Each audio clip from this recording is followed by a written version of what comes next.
just got done filming my questionnaire for my trans stuff. So now I look like a what is it, like a tax collector or something, an accountant. I had a clip-on tie because I don't know how to do a tie because my dad never showed me. And I look like that dude who's like fairy godparents.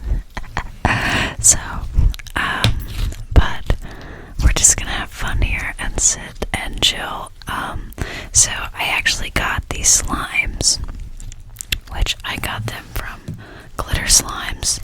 I don't think they make this one. This is cake battered ice cream, but I heard somebody say something about them, but I could, like, controversial about them, or like them being problematic, but I couldn't find anything on it, so I'm not sure if they are or not. So, if you want to purchase from them, do your own research. I haven't bought from them since that, because I couldn't figure it out. I was like, I don't know. So, but this one is kind of fun to play with.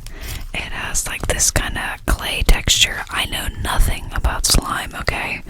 My siblings were slime kids, alright? I went through that. I watched that era, alright? I was there. They had their own Instagram page, I remember it. The house smelled like glue. I was there. I lived through it, alright? I'm a veteran, alright? My husband may be serving, but, I really saw war. I'm just kidding. No disrespect to anybody who has served, but I got this because I was struggling with dissociation, which is something that I still struggle with, and I also struggle with age regression, so this kind of stuff is kind of nice.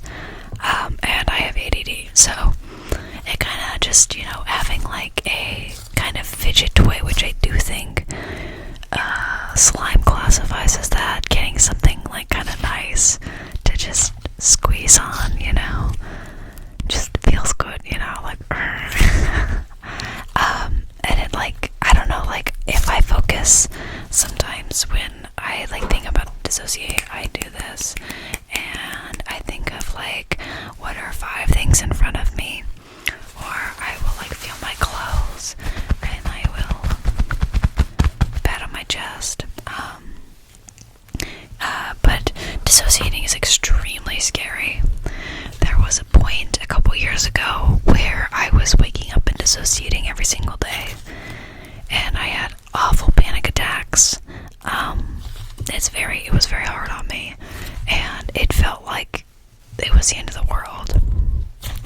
And then recently I had one of the worst mental breakdowns I had ever had in I think ever, and I've been hospitalized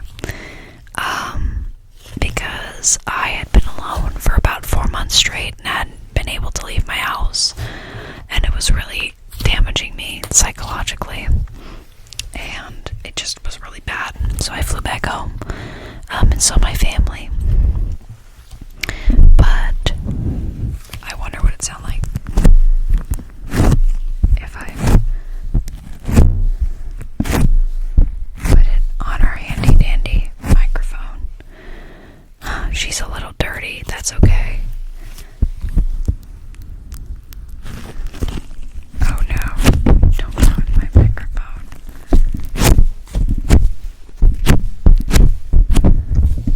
But I got out of it, and that was the worst thing I think I felt up here in a long time. So I want you guys to know that when you're feeling that way, you can get through it, okay? If I can get through it, you can get through it. And I'm weak as fuck. Look at my little scrawny arms. These scrawny white boy arms are, they ain't fighting off like, big strong men, but like, they can fight off the demons. I'm just kidding. I think you guys need to be kinder to yourselves. I think we're so hard on ourselves, especially when we struggle with like anxiety. Anxiety's like, we don't have a plan and you need to do everything. And then ADHD and ADD are like, we have no plan. Just do it. And then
as you guys know, I've kind of talked about this a little bit on the channel, but I do suffer from PPD.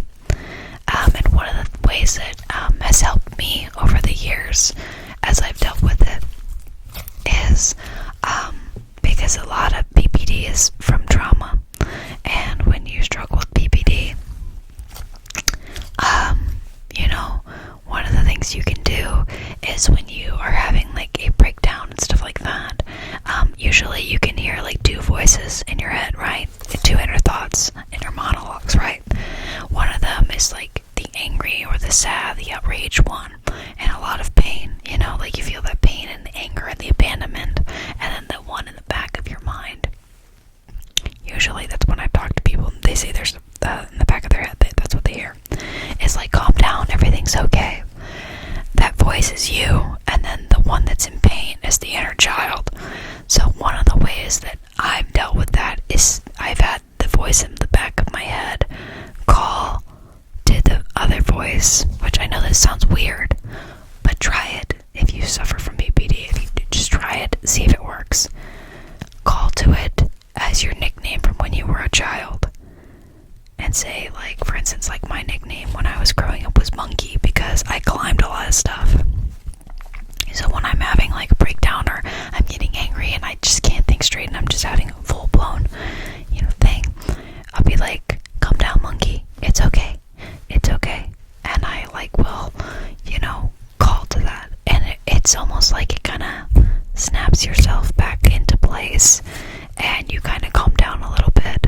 So I think that if you have PPD, try it. It may not work for you, and maybe you don't experience that with PPD. Everybody's different. But I've heard from a lot of people with PPD that helps. So I thought I'd share since we're kind of talking about mental health and taking care of ourselves here. So I hope that helps. But also, another thing that can be therapeutic, and this is in regards to like age regression and just people that have dealt with trauma at a young age, buying toys that you had as a kid that you don't have anymore, that you have like positive memories, and that's something that I've been doing. And as you guys know, I collect, which you can't see, but I have 2 full bookshelves of manga and stuff and anime stuff, and that's awesome and I love it, and it makes me so happy. But I wasn't really into that stuff growing up, so I don't have as much of a connection with it. It does heal like that inner child, inner teen, right? But which I just think about sometimes. I think about the inner child, about how resilient they are, and the inner teen is like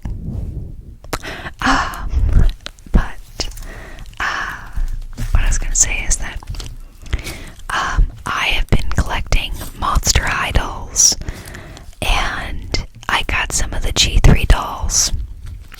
And I know what you're saying because some people don't like the G3. I will not take G3 slander on this page. The G3 are really nice, and they're made to actually play and are not made of like that elastic shit that the legs had. You remember the elastic shit? I know you do. If you had a Monster High doll, that shit sucked. But I've been collecting them, and my friend Jill, she's like a huge doll collector because she's so fucking cool. I love Jill. Jill, if you're watching this, I love you. But she's probably not watching this. But I was gonna say that I've been collecting those dolls, and when I opened up the Frankie Stein G3 doll, I just started crying like tears of joy, and I was like, they're so pretty, oh my god. And then I got all my dolls out, and right now currently I just got Cleo today, and she looks amazing, and I love her. And I've been collecting some of the reproductions and stuff like that, which I might show in an ASMR video. And if you're wanting some doll reviews and stuff like that, you should definitely check out Jill's channel because she does all kinds of doll reviews, and she's fucking cool, and I love Jill. So you should show Jill love because I love my jelly bean. So I'll link her channel in the description below. But been collecting dolls, and I loved them as a kid, and I couldn't afford all of them, and the ones that I did get were destroyed. So having that inside me that was like that kid that felt like they never got anything, you know, and that was really nice, you know. And maybe that's with video games, maybe that's a certain book that you had as a kid. See if you can find a stuffed animal you lost, and you know, I think it'll really help. I think it will. I truly do believe that. So, I know this was kind of a weird discussion we had today. I hope you enjoyed it. Let me know what you thought down in the comments. Should I do more videos like this? I hope you guys are taking care of yourselves. And I love you guys so